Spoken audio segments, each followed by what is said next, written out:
बूढ़ी दिवाली को लेकर बीते कुछ सालों से जो एक कुतर्क दिया जा रहा है कि आखिर बूढ़ी दिवाली क्यों मनाई जाती है, ये कुतर्क अब इतना फैल गया है, इतने बड़े स्तर पर इसका प्रचार हो गया है कि अब कई प्रतिष्ठित मीडिया संस्थानों ने भी इस कुतर्क पर खबरें चलाना शुरू कर दिया है कि यहाँ के लोगों को 1 महीने बाद पता चला कि भगवान श्री राम अयोध्या वापस लौट आए हैं।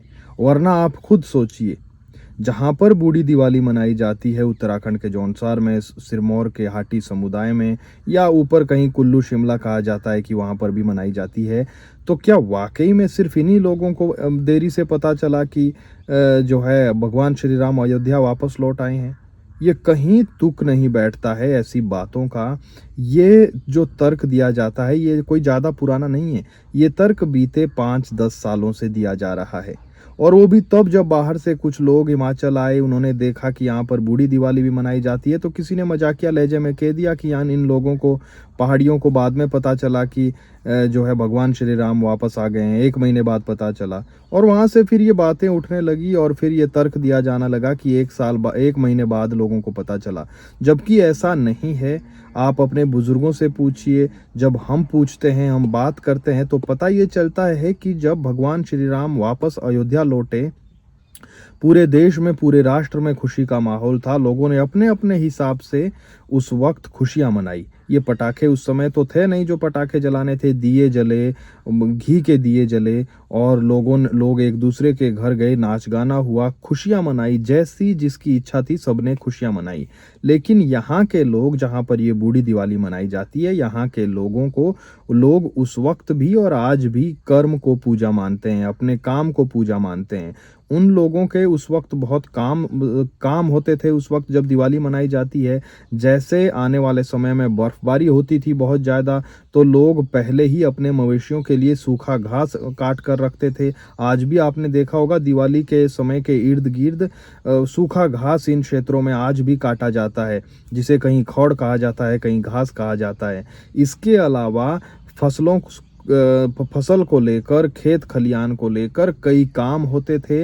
लोगों ने समझा कि क्यों ना इस काम को निपटाया जाए और फिर एक दूसरे के घर जाया जाए, मीठे व्यंजन बनाए जाए, नाच गाना हो, लोक संस्कृति दिखाई जाए। तो ये तमाम बातें लोगों ने सोची, और जब इस काम को खत्म होते होते 1 महीना हो गया, और लोगों ने फिर कहा कि क्यों ना ठीक 1 महीने बाद, अमावस्या के इस तरीके से 1 महीने बाद खुशियां मनाई जाए, और तब से लेकर आज तक इसे बूढ़ी दिवाली का नाम दिया गया और बूढ़ी दिवाली मनाई जा रही है।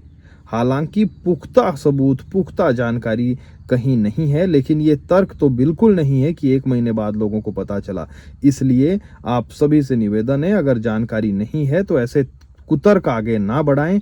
और कुछ बुजुर्गों से भी हमने बातचीत की, वो आप सुनिए। और बूढ़ी दिवाली की आपको ढेर सारी शुभकामनाएं। बूढ़ी दिवाली क्यों मनाई जाती है? ये बुजुर्गों ने बनाई है काम को वजह से, ऐसे नहीं होती थी। क्या काम होता है उस टाइम जब दिवाली? काम कितने बोने बाने का, रोटी खाने का टाइम नहीं है। अच्छा। हाँ, किसी लोगों का ऊपर पहाड़ में घास काटने का सारा काम पता हुआ है अभी। अच्छा। हाँ, तो इसीलिए बनाई है ये। फिर काम कुम निपटाने के बाद फिर ये मनाई दिवाली आज। तो बूढ़ी दिवाली में क्या क्या बनता है? वही बनता हुई है, भटोरी भटोरी, गुलगुला गुलगुला, मीट माट। मीट भी बनता है? हो गया। और मूड़ा मूड़ा मूड़ा बात तो कब से मनाई जाती है बूढ़ी दिवाली? वो आज से शुरू है, आज ही है। आज बूढ़ी दिवाली आज से लेके कितने दिन तक? से कल परसों तक। कब से मनाई जा रही है, कब से? बहुत पुराने से वही है, पुराने बुजुर्गों से। हम तो कहाँ के, हम बहुत पुरानी। आपका क्या नाम है? कुंदन सिंह। कहाँ के रहने वाले? किलोड़, ग्राम खेड़ी। अच्छा।